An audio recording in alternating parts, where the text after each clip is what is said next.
Hello everyone and welcome back to the Great Book of Grudges. My name is Nathan and the Dark Elves have gotten a little update for the Immortal Empires, it seems.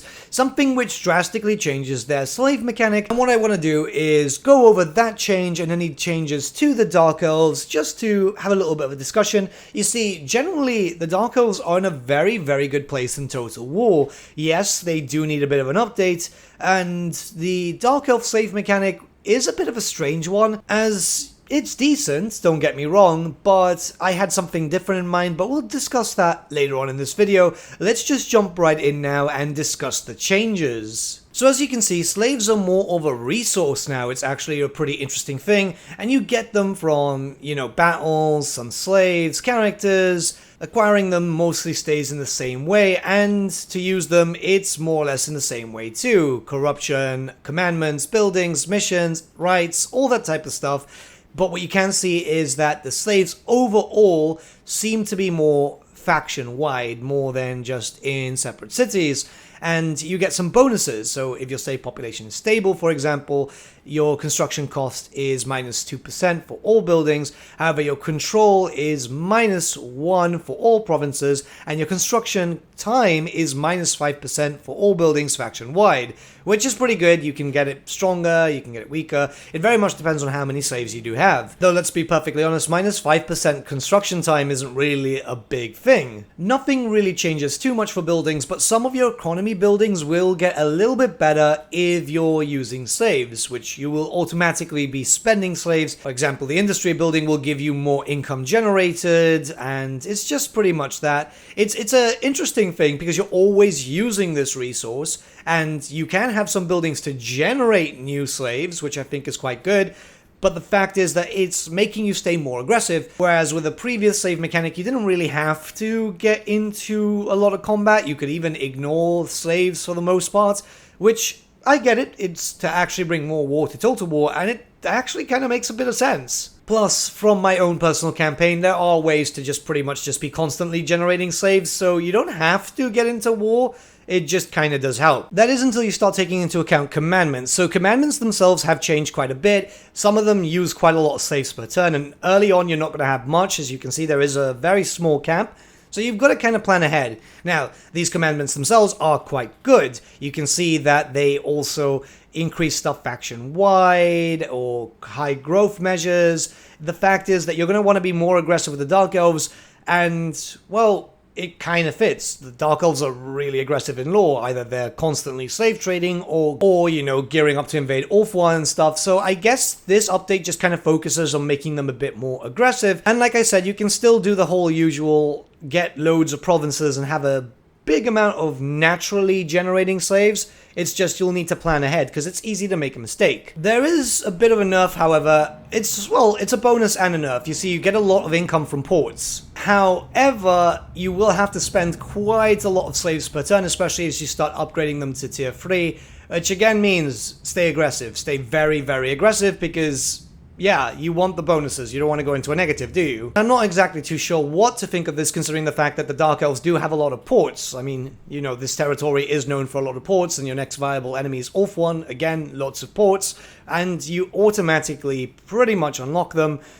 which it's a lot of slaves per turn. It's at the baseline, it's 8 per turn. There is a new mechanic for the Dark Elves, and you guys would probably notice that how the slave feature works is kind of very similar to, well, it's actually almost a carbon copy of that of the Slaanesh Devotee mechanic, and I think it works out quite well. You can spend some slaves to get an edict out. Essentially, this can dramatically increase your growth, or even just generate some money, some extra control. It's for a certain amount of time. It's literally just the Slaaneshi pleasurable acts, which I guess works well for the Dark Elves. And I'm actually kind of keen when they copy-paste mechanics, because, sometimes mechanics just work well as a transferable thing. Some of you might not remember, but the Skaven Under Empire mechanic is actually taken from the Vampire Coast, who had it originally as the Coves. So yeah, no, I'm perfectly fine with this. I actually think it's kind of smart. Plus, it makes sense to just use extra slaves just to get something going, a project to get extra growth or extra control and that type of stuff. Morathi has had some changes, and as expected, she can now get access to, say, demonettes and spread some Slaaneshi corruption, which is a very lovely throwback to, obviously, the Storm of Chaos, you know, the Cult of Slaanesh, the Cult of Pleasure. Fun fact, it was an army I used to run back then in Storm of Chaos.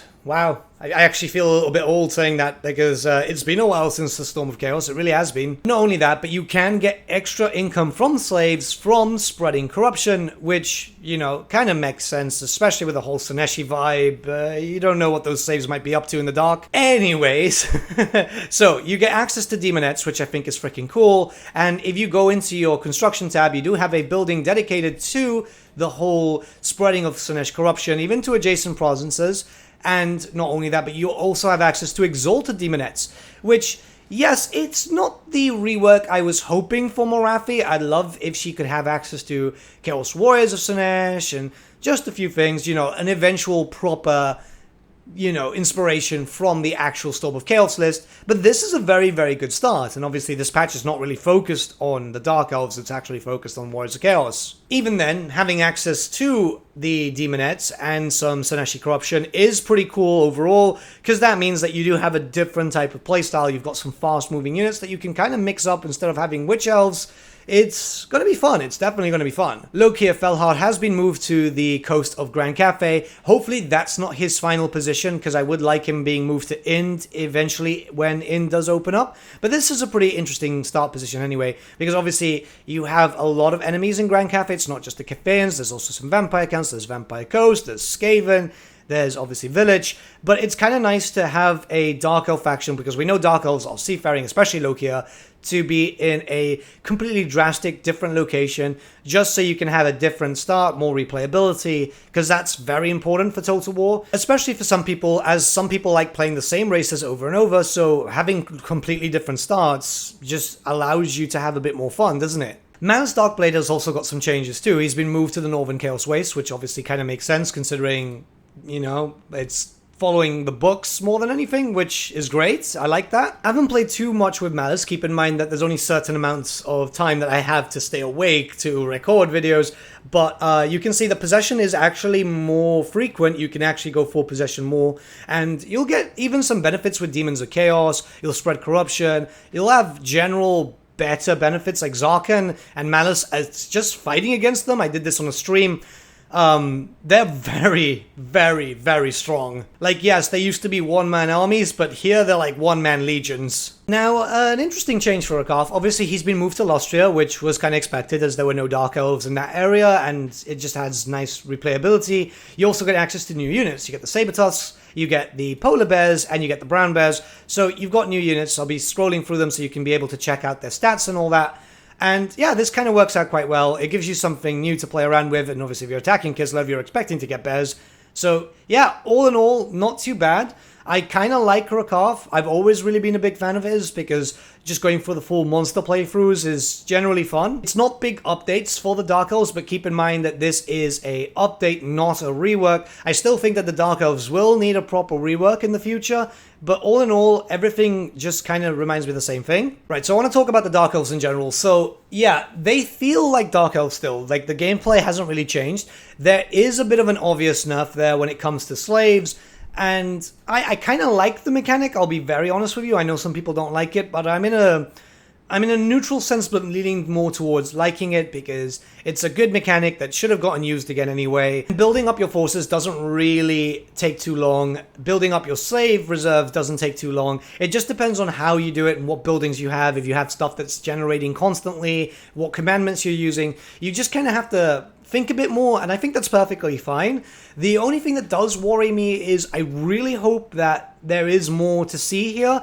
Maybe in the future when we do get the Chaos Dwarfs, because we are expecting a dedicated Chaos Dwarf slave mechanic. And if this is what it is, and yes, I know I'm talking about the future, but I won't be happy about this. It's fine if the Dark Elves stay with this and then take something from the Chaos Dwarfs in the future, but I'm really hoping that we do see a more, you know, stylized slave mechanic more than anything else. I guess we'll have to cross that bridge when it comes to us, but it's just that thing. I just saw it and I was like, I don't know.